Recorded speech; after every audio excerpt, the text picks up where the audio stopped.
ખટારીનો શાલપ મારી દીધો છે ને આપણે જવાનું છે ગામમાં મોટર કાઢવા, એટલે કે બોટાદ તાલુકાના ભદ્રાવડી ગામે મહારાજ ગામમાં મોટર કાઢવા આપણે જઈ રહીએ છીએ ને આ છે મારું ગામ ભદ્રાવડી. બોટાદ તાલુકાના ભદ્રાવડી ગામેથી હું આપનો દોસ્ત હરિયાણી કિરણ. આપણે ભદ્રાવડી ગામે મોટર કાઢવા જઈ રહીએ છીએ. જો કે ગામમાં વરામાં એક બે જ કામ આવતા હોય છે. ગામમાં હાવ ઓછી મોટર બોરમાં ફસાતી હોય છે.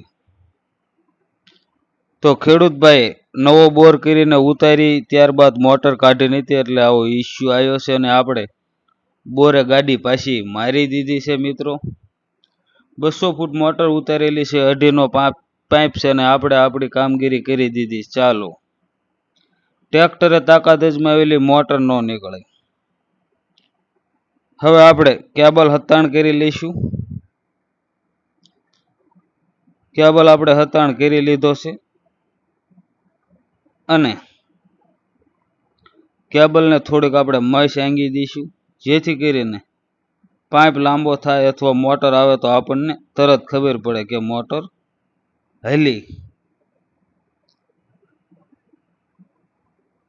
3 ફેઝ પાવર છે અને આપણે પાવરથી તાકાત અજમાવશું. આપણી મોટરની પટ્ટી સ્લીપ મારી જાય છે અને પાઇપ લાંબો થઈ રહ્યો છે. હવે આપણે વ્યવસ્થિત રીતે નાંગાણું ફિટ કરી દેવી, જેથી કરીને તાકાત અજમાવી તો નાંગાણું સટકે નહીં.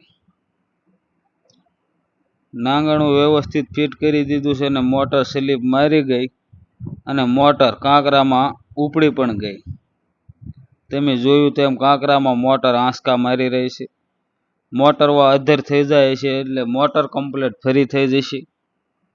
મોટર કમ્પ્લીટ ફરી થઈ ગઈ છે ને હવે આપણે પાઇપ હેઠો ઉતારીને ટ્રેક્ટર સાથે બાંધી દઈએ. ખેડૂતભાઈને કીધું છે કે ટ્રેક્ટર લેતા આવો. હવે મોટર કમ્પ્લીટ ફરી થઈ ગયેલી છે. સફળતાપૂર્વક ટ્રેક્ટરે મોટર ઝડપથી મોટર નીકળી જશે.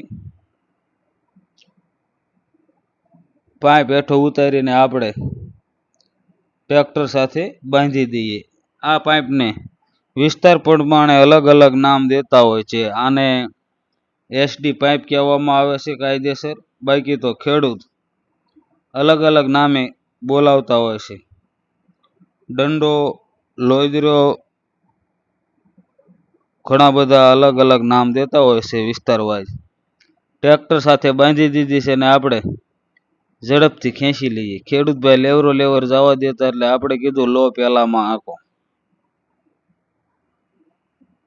200 ફૂટ મોટર આપણે ખેંચી લીધી છે. હવે મોટર કેસિંગમાં આવવાની તૈયારીમાં છે. મોટર કેસિંગમાં આવી ગઈ છે. સફળતાપૂર્વક ખેડૂતભાઈની મોટર નીકળી ગઈ. ફરી મળીશું આવા જ એક નવા મોટરના વિડીયો સાથે. જય જવાન.